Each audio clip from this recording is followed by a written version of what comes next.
Okay, so we have a big breaking news coming out. Please share this video. Today is March 22nd, 2025, and welcome to the Real GS News channel. Guys, before I start, give this video a big thumbs up, and once again, thank you so much for your support. It says here a strong Aurora alert issued for 21 US states Sunday. Alright, so we're going to see what's going on here, guys. Give me a second. Let me take you to X really quick. If you can, please share this video. So a strong geomagnetic storm predicted. You have NOAA forecasters are predicting a strong G3 class geomagnetic storm on March 23rd when a CME is expected to directly hit our planet. So that's going to be tomorrow. Once again, please share the video. Usually when stuff like this happen, it doesn't impact us that much, but it does impact the satellites, GPS signals, and certain blackouts, radio blackouts, and I don't think this one here is like a really strong one, but again, they are sounding the alarm for March 23rd, 2025. Let me pull up this information here.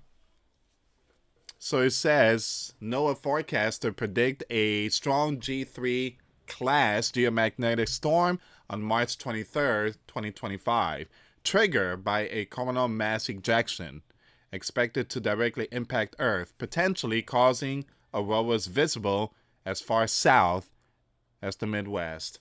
Alright, so we're going to see what's going on here, guys. If you can, please share the video. For those of you that want to send us letters, a prayer request, you can send it to me, US Santiago, or my wife, Jessica Santiago. My address is highlighted in yellow. So it says here, so what's happening? A coronal mass ejection, a powerful burst of plasma from the sun, is expected to hit Earth on March 23rd, 2025. Leading to a strong G3 class geomagnetic storm. NOAA alert. The National Oceanic and Atmospheric Administration has issued a geomagnetic storm watch anticipating a G3 storm. Now, once again, the CME, coronal mass ejection, was launched by an M1 class solar flare from sunspot 4028. So a G3 storm is considered strong. It can cause voltage fluctuations in power grids, false alarms on protection devices, and intermittent satellite navigation problems.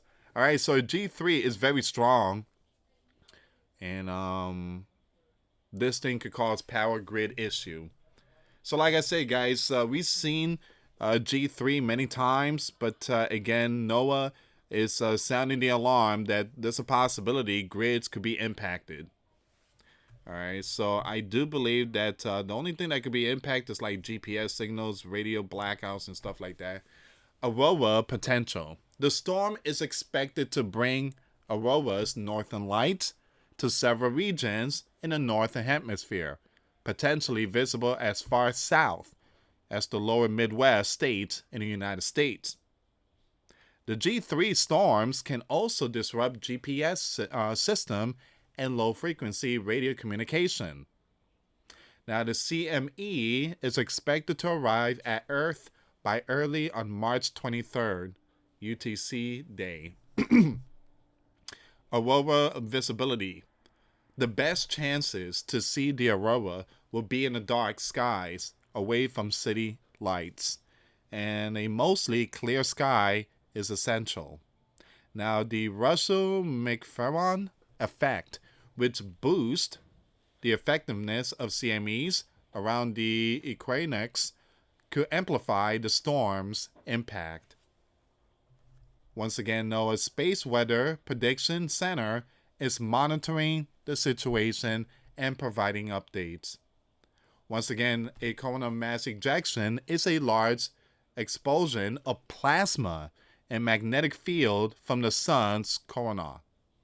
A geomagnetic storm is a temporary disturbance of the Earth magnetosphere caused by a solar wind shock wave. All right, so we do have the full article here. I just want to show you some of the breakdown of the, once again, powerful G3 class geomagnetic storm that's heading towards Earth March 23rd, 2025. So once again, guys, it's not going to be the end of the world. A lot of this stuff does happen. The sun does release massive solar flare, but we have a magnetic shield that protects us when it comes to geomagnetic storms. The only thing that's impacted is like the satellites. A lot of them, they do get impacted. All right, so once again, guys, please share the video. And again, for those of you that want to help support the channel, we do have the Cash App link and the PayPal link in the description box. Thank you so much for your support. The northern lights may be visible in the U.S. this weekend and into next week when a cloud of charged particles from the sun arrives at Earth, just as our planet's magnetic field is at its weakest. Space weather forecasters are warning of a very strong G3 class geomagnetic storm this weekend, with Sunday the night aurora could potentially be seen in northern sky from as many as 21 U.S. states, as far south as Nebraska and Indiana.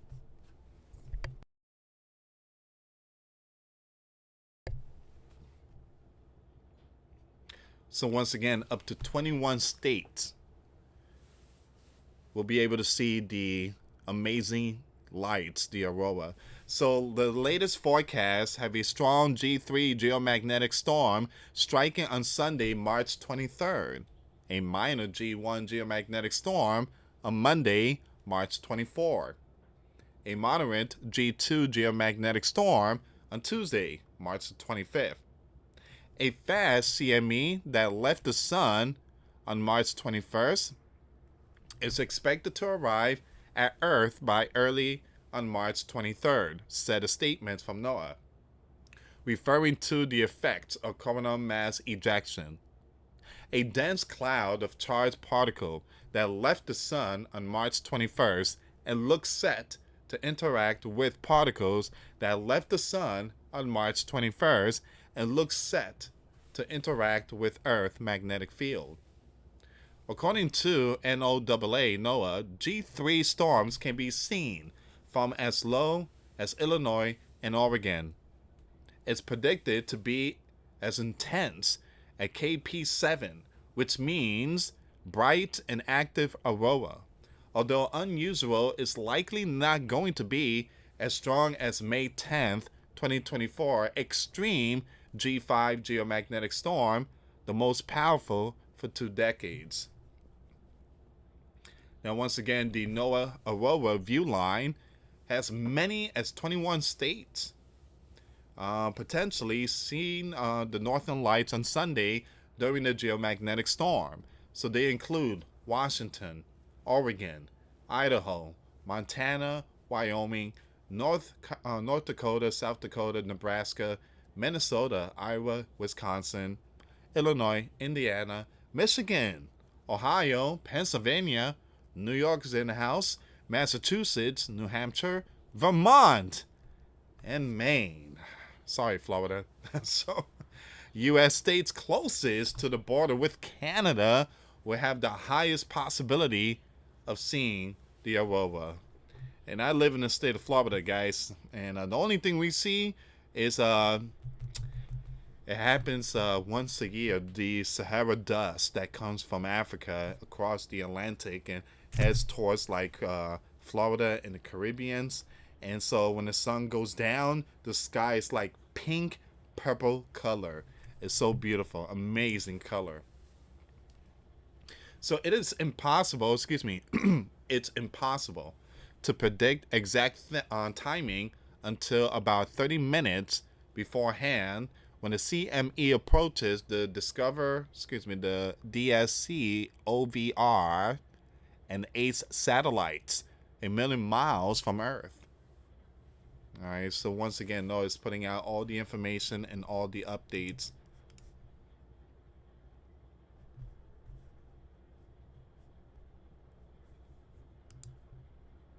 It says here,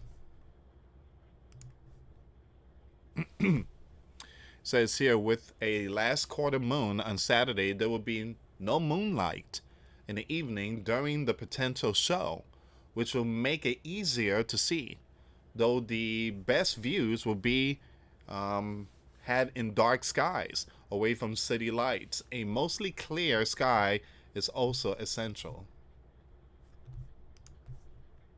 So, what's causing the aurora this weekend? After a few quiet weeks on the sun, it's woken up with several small solar flares, bursts of electromagnetic radiation from the sun that travel at light speed. In the wake of an M1 class solar flare wake, a CME left the sun after an eruptive event from Sunspot region 4028. Crucially, 4028 was in the center of the sun's disk at the time, meaning the CME it produced is Earth directed. However, CME take a few days to reach Earth. It's a CME's effect on the solar wind and Earth magnetic field that causes a geomagnetic storm and strong aurora. Why this week's Equinox is critical. The CME created by an M-class solar flare wouldn't normally be anything to get excited about. However, Thursday Equinox makes a major display of aurora more likely. It's a faint and wimpy looking CME and normally wouldn't cause a strong storm. Reports spaceweather.com and however the Russell McFarren effects boost the effectiveness of CMEs around the equinox. It says here the Russell McFarren effect is named after two scientists who investigated why aurora are twice as likely around the equinoxes, and they concluded that cracks open in Earth's magnetic field when the magnetic fields of Earth and the solar wind align, with solar wind entering to cause geomagnetic storms when normally they would not. We're almost done with this one here. The key background. Aurora is typically seen from the aurora oval in polar regions at around latitudes of 65 to 70 degrees north and south. But during strong geomagnetic storms, the aurora can bulge with displays then seen as far as 40 degrees north and south. That's happening more frequently because the sun is currently at solar maximum. Now the peak of its 11-year cycle, during which its magnetic activity waxes and wanes. Alright, so that's the latest breaking news there, guys. Like I said, the only thing that comes out of all this is just satellites being impacted, possibly power grid, GPS interference, and radio blackouts. But other than that, it ain't gonna be like the end of the world. But again, stuff like this happens a lot. But one thing I tell you is that our magnetic field, the magnetic shield is weakening. And the Bible says eventually the stars will fall from the heavens and the sun will increase. And there will be great shaking in the heavens. There will be signs in the sun, the moon, the stars. Alright, so give me a second here, guys. If you can, please share the video.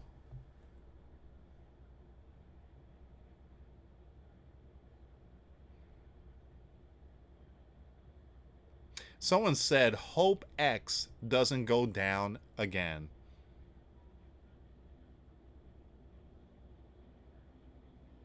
Someone said, I see they're using HARP again. It's not HARP, it's just a regular solar flare.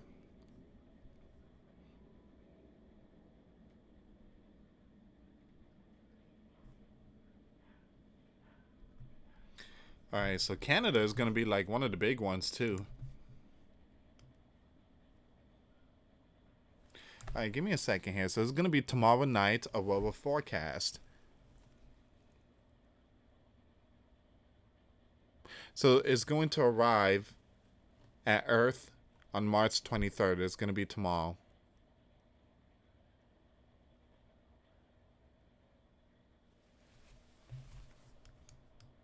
And once again, 21 states will be able to see it. And you can't be like with this lights. I mean, it has to be like countryside or, you know, open lands and stuff like that. No tall buildings.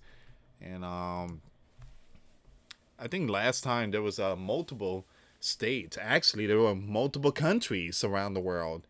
So I do believe this is going to appear in multiple countries, not only in America or Canada, but this thing could also appear in Europe.